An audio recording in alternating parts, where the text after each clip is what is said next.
அஸ்ஸலாமு அலைக்கும் வரஹ்மத்துல்லாஹி வபரகாத்துஹு.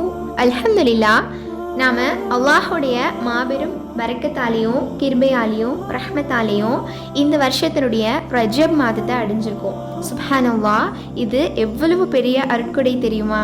ஏன் அப்படி சொல்கிறேன் அப்படின்னா, போன வருடம் இதே நாட்களில் இருந்த பல பேருக்கு இந்த நாட்கள் கிடைக்கல. அப்படிப்பட்ட இந்த நாட்களை கொடுத்த அல்லாஹ்வுக்கே புகழனைத்தும். இந்த ரஜப் மாதத்தில் நபி ஸல்லல்லாஹு அலைஹி வஸல்லம் அவங்க இந்த துஆவை அதிகமாக ஓதக்கூடியவங்களாகவும் மக்களுக்கு ஓத அறிவுறுத்தக்கூடியவங்களாகவும் இருந்திருக்காங்க. அப்படிப்பட்ட துஆவை இன்ஷா அல்லாஹ் நாமளும் ஒவ்வொரு ஃபர்து தொழுகைக்கு அப்புறமும் இன்ஷா அல்லாஹ் ரஜப் மாதம் முழுவதும் இன்னும் ரமலான் அடையிற வரைக்கும் இன்ஷா அல்லாஹ் இந்த துஆவை தொடர்ந்து கேட்கக்கூடியவங்களா இருக்கணும். அப்படிப்பட்ட துஆ என்னன்னா, அல்லாஹும்ம பாரிக் லனா ஃபீ ரஜப வ ஷஅபான வ பல்லிக் லனா ரமலான.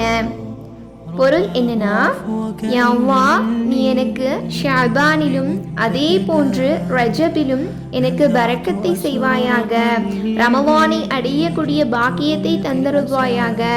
இப்படி அதிகமாக ரஜபுடைய ஆரம்பத்திலிருந்து ரமலானை அடையக்கூடிய வரைக்கும் இன்ஷா அல்லாஹ் இந்த நாட்களை பயன்படுத்தக்கூடிய விதமாக அதிகமாக துஆக்களை செய்யுங்க. இன்ஷா அல்லாஹ் ஒவ்வொரு ஃபர்து தொழுகைக்கு அப்புறமும் மறக்காமல் இந்த துஆவை ஓதக்கூடியவங்களா நம்ம இருக்கணும். அஸ்ஸலாமு அலைக்கும் வரஹ்மத்துல்லாஹி வபரகாத்துஹு.